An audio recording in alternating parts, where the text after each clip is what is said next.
Congratulations! You've connected with the Pulpit Perspectives Podcast. Join Reverend Dr. Kent Lundy as he connects with pastors where they preach, literally at the pulpit of their church. It's a point of view with purpose and personality that informs and inspires with real-life stories from great preachers you need to know. Your host is Reverend Dr. Kent Lundy. Let's join Kent at a pulpit with a fresh perspective from his guest preacher. Hello and welcome to Pulpit Perspectives Podcast. I'm your host, Reverend Dr. Kent Lundy. Pulpit Perspectives Podcast exists to create connections amongst North District clergy and their congregations. I'm coming to you from the chancel of Coalbush United Methodist Church, right south of Mishawaka, here in the North District, and I'm here with their pastor, Pastor Larry Chrisman. Larry, welcome. Yeah, thank you. Good morning. Hello. So, how long have you been pastor of Coalbush United Methodist Church? As of July, it'll be 3 years. 3 years. Okay, got it. So what brings you joy? The biggest thing that brings me joy is when I see my congregation members reaching out and discussing their faith with others, realizing that can change hearts. That's what brings me the most joy. Pretty amazing. It is. It's like, wow. To be able to witness that and to have a hand in that. Yes, yeah. When at the end of a service and people are walking out and there's some new people and you ask them what brought them here and they say, oh, Jan and Ralph invited me, or Marcia and Bob invited me. It's been a long time coming to get to this point, but we're here now and we're inviting people in by showing our faith. And it's pretty cool. It's pretty cool. You got it. Yeah. Very cool. Okay. So when did you know you were being called to vocational ministry? When I was probably 3, 4, 5 years old, my mother told me I was going to be a priest. And I believed during my childhood that I was going to be a priest. I grew up Catholic. And I took my faith as a child very seriously, and starting into my teens until I went on a retreat and met my wife. And I remember getting back into the dorm room that night for the retreat, and my best friend was with me and saying, I met the girl I'm going to marry. I was 15. And later finding out that when she got back to her room, she told her roommate, I met the guy I'm going to marry. And at that point, it kind of left the whole priest thing behind. Well, So yeah, my childhood, I knew I had a calling.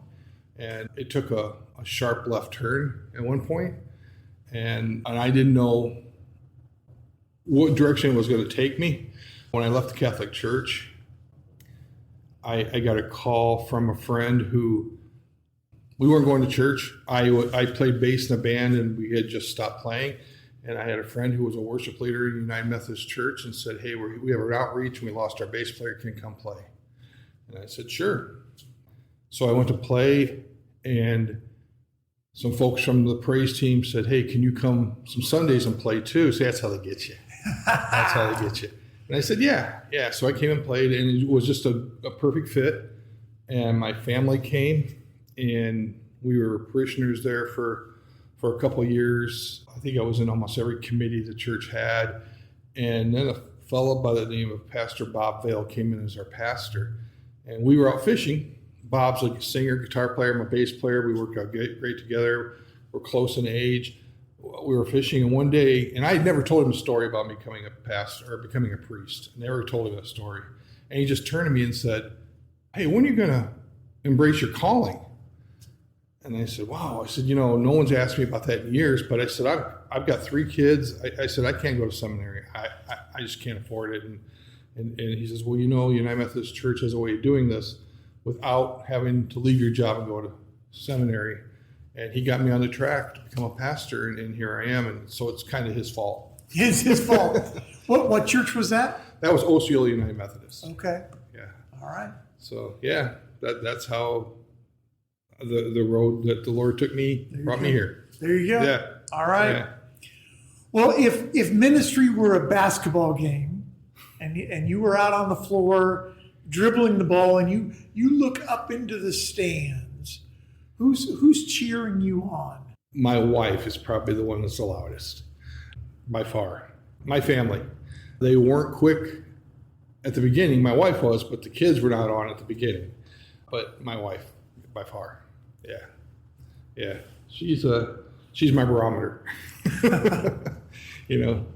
She's the one when I'm sitting down and I'm putting my sermon together, and I go, wow, am I going too far on this? She's the one I go and say, what do you think of this? And she says, yeah or no. So, yeah, my wife. Good. Okay. So where do you go to recharge? Ooh, I spend a lot of time with my kids. My oldest daughter's married.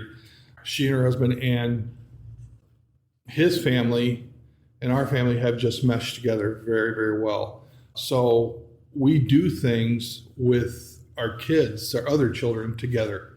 We've become one unit family, the two families coming together. So my son is a senior at Ball State, and he sings a lot down there. And he was just in the opera. So we went down to see him in the opera, and my son-in-law's mother came.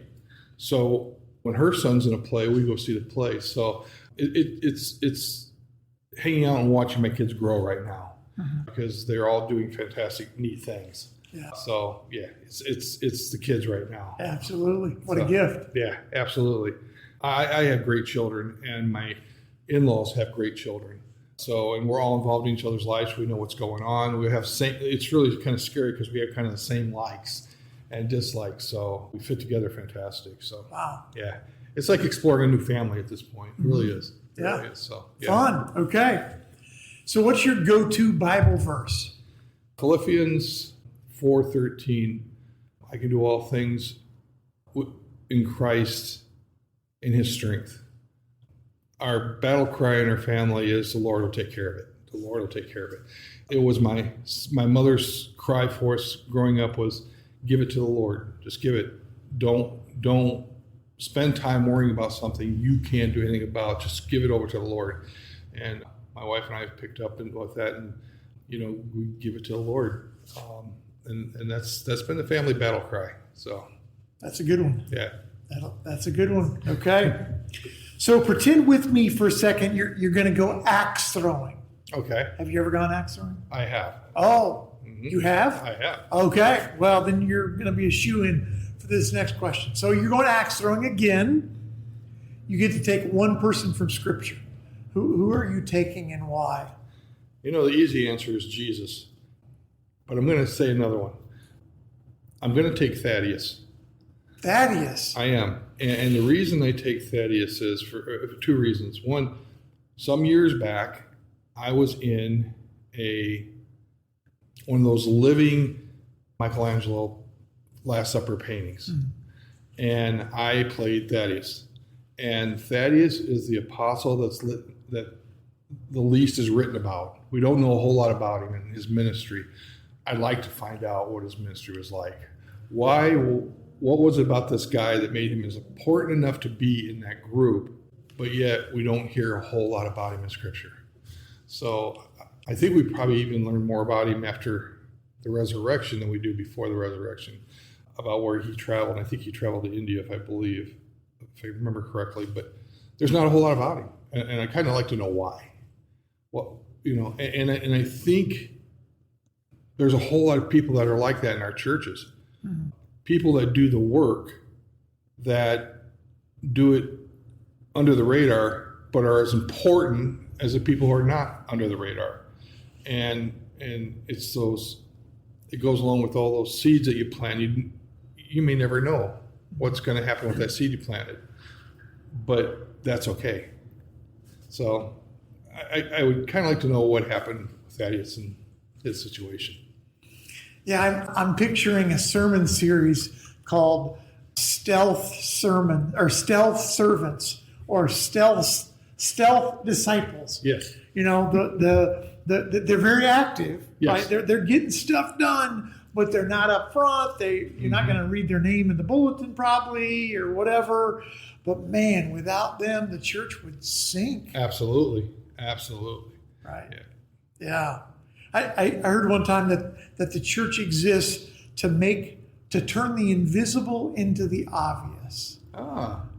That's good. I like that. Yeah. Can I steal that? Oh, I stole it from somebody else. So yeah, what would a sermon series be like to lift up inappropriate ways? Not going to embarrass anybody, of course, but to lift up, hey, this is about those stealth servants. Yeah, absolutely.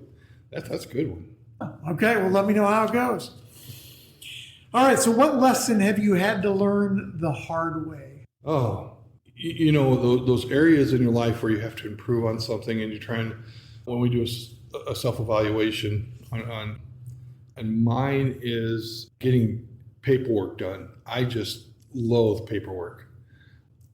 And sometimes I'm a little late on getting it done, but learning that it has to get done can be kind of a kick in the backside to get you moving. And that's always been my kind of thing. Just keeping up on paperwork and getting it done in time. It's a challenge for me. So you need one of those stealth servants to, hey, there you go. To swoop in and do the paperwork. There you go. That would be great. Yeah, but no, I get it. Yeah, we love our paperwork in the United Methodist Church. Yeah, we do. Okay, all right. So what's an ordinary place that's extraordinary to you because of what's happened to you there? Boy, that's a tough one. You know, when I went full-time into ministry from my secular job, I went as a associate full-time pastor at Coalbush United Methodist in South Bend. And it's a special place for me because up to that point in time, I really had not worked with homeless people. And that was really the first place that I kind of became a little bit part of that community and worked with that community. And it's amazing what we think we know that we don't know. And I learned quite a bit there under Mary Hubbard. Mm-hmm. So that's a special place for me. First is a very special place for me. It's an incredible community, but if you allow yourself there to learn, you'll grow and learn so much. So that's kind of my place. Mm-hmm. Yeah. So what I hear you saying is, to an average passerby, it's like, oh, another church. Yeah. Right? This town's got a ton of churches, right? It's got the four walls and blah, blah, blah, blah, blah. Yeah. But for you to say, wow, the Spirit really met me there as I served the unhoused community. Yeah. Yeah. Absolutely. And it helped me so much to grow, and it opened my eyes to things. It's an incredible ministry over there, and it's an incredible place. It's not a place you should walk into and you're not going to serve because you're going to serve. Yeah, it's like, okay, yeah, you're off the bench into the game. You are. At first, South Bend. Okay, all right. So what do you hope your fellow clergy know? Whether you are thinking of them personally, or just more in general, what do you hope your fellow clergy know? That it's okay to open yourself up to your congregation, but that we need to encourage our congregations to be able to speak about their own faith on top of sharing that faith. And if we're not sharing that faith and inviting people to bring them to Jesus, they're not going to come on their own. It's not like the old days. We have so many things that we're competing against. And that's what our focus has been here since I came here, was to get people comfortable in their own faith, that they're secure in their faith, and they know they're secure in their faith and secure enough to talk to someone else about the faith. But if we don't start reaching out to people and helping people and letting them know that we're hospitals, not museums, we're gonna crash and burn. And I hate to see that. And since I came here, we have grown a little bit because of people reaching out. So we're seeing fruit from that. But I think together as a group, we can learn from each other the different ways we can share the faith. But we have to get together. The times we get together as clergy for meetings and whatnot, we need to take that time to get to know each other and to learn what's happening and what is effective in other churches and how we are reaching out. I guess not to be afraid to call your pastors, fellow pastors, and saying, "Hey, what you got going on there? What are you guys doing?" That's probably the biggest thing, is that communication has to be there to show how we are showing that faith and what's effective. There you go. I hope they know that. Yes. All right. Well, last question, and I appreciate your time. So when you think about the future here at Coalbush United Methodist Church, however long or short that is, I'm not trying to say anything about that, but just when you think about the future, what 3 words come to mind that you hope that future comes alive to, and how would you encapsulate your future ministry here in 3 words? We will grow. We will grow. We will grow. We will grow. What does that mean? That means we are going to keep sharing our faith and making sure. I challenge my congregation probably every week to find at least one person a week and ask them about their faith and share yours with them. Get out there, find people's needs, and bring them here, and let the hospital work on them when they're here. I love Christmas time and I love Easter time because they're 2 easiest times of year to get people into a church, and to do something as simple as, we have Myers right here. Almost everyone in this congregation shops at that Myers. But when you're in line at Myers, everyone has something Christmas in their basket. And you turn and you say, you got some ornaments for your tree. Oh, that's awesome. Are you going to a Christmas Eve service? Where do you worship at? Open up that. It's so easy to do. Oh, where do you go to church? Oh, we don't. Our church is having an incredible Christmas Eve service. Just reach out. Just talk to people and invite them in, and we will grow. We will grow. Okay. Well, Pastor Larry Chrisman, I really appreciate your time on Pulpit Perspectives Podcast, and that will be my hope and prayer for you as you continue here at Coalbush. Well, thank you. Well, you're welcome. Well, Pulpit Perspectives Podcast exists to create connections amongst North District clergy and their congregations. If you want to learn more about all the great things God is doing in the midst of the North District, we invite you to check out their North District Facebook page. You can also learn about the Indiana Annual Conference by going to inumc.org, inumc.org. This has been Pulpit Perspectives Podcast, coming to you from Coalbush United Methodist Church with your host, Reverend Dr. Kent Lundy, signing off for now. There you have it, a fresh perspective from the pulpit with a great preacher. You know you want to hear more. You can do just that by connecting with Pulpit Perspectives with Reverend Dr. Kent Lundy on Apple Podcast and Spotify, where you can like and follow the podcast. What's more, you can spread the good news about Pulpit Perspectives in your church and with your neighbors. Plan now on joining Kent at the pulpit, where you'll meet another great preacher on Pulpit Perspectives.